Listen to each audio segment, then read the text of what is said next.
With a growing body of evidence on human activity-induced changes on the Earth's climate and international governance regimes faltering, growing attention has been given to local climate change adaptation and mitigation responses. An example of these is the transition movement. Its main aim is to support community-led responses to peak oil and climate change in order to build resilience and happiness. The transition movement is grounded in the concept of relocalization and resilience. This through the building of a network of activists and organizations generating novel bottom-up solutions for sustainable development. The transition movement was founded in 2005 in Totnes by Rob Hopkins. He sees transition movements as a chance to rebuild local agriculture, food production, to localize energy production and rethink healthcare, in order to offer the potential for an incredible cultural, economic and spiritual transition. It has to be noted that this is not ideologically anti-growth, but understands economic growth is no longer the main priority. So our first conclusion is, according to the literature, transition movement is great because it promotes sustainable ways of living, it appeals to both local movement but potential to branch into global political mainstream, it promotes empowerment of local communities and social movements, but it also looks like an efficient way of improving environmental performance. Very excited by our first conclusions, we decided to look more into it and visit an actual neighbourhood involved in the movement. We went on the London Transition website and decided to visit Bethnal Green in East London. Looking at the maps on the website, we chose to visit 3 different places: the Café Larder, the Evolution Shop, and a natural reserve at the outskirts of a park. We visited Bethnal Green on a Monday afternoon.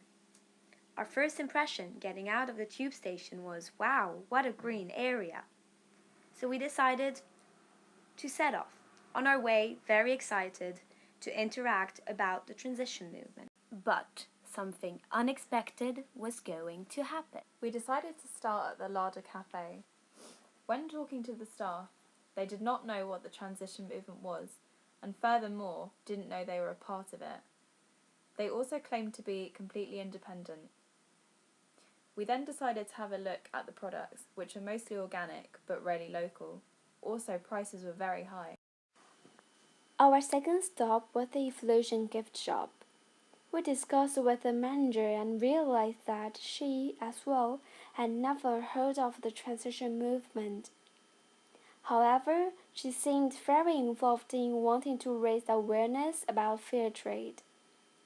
When we asked her about whether she thought shops like hers had a global impact, she admitted that, sadly, reality made people always want to choose the cheaper option, which is really the case of fairly produced products.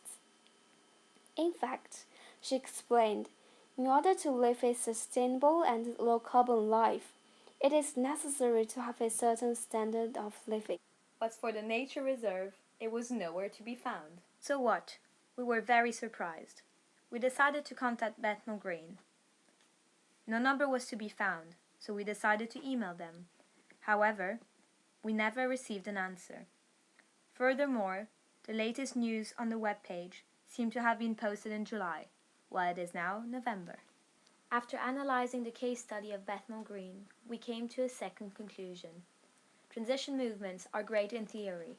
They promote an ideal lifestyle that is sustainable and environmentally performant and supports community-led social movements. However, in practice, low-carbon initiatives like Bethnal Green seem to have a limited impact. We compared our results with the report written in 2013 by the Walker Institute on Climate System Research on the failure and success of transition initiatives. The research identifies explanatory factors for the possible limitations to the well-functioning of transition movements. 3 of these variables can directly be applied to the case study of Bethnal Green.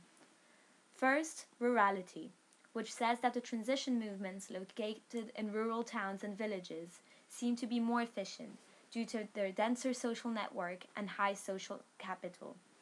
Second, level of recognition. movements that are officially recognized by the Transition Network seem to have more knowledge exchange, training, and partnership.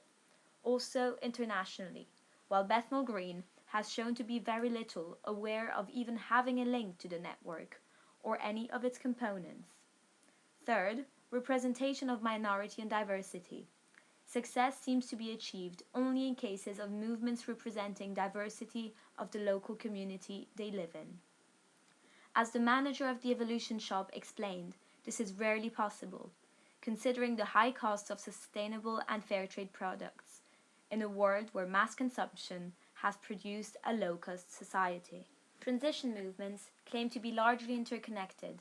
They claim to promote knowledge and solutions exchange to achieve a sustainable way of living.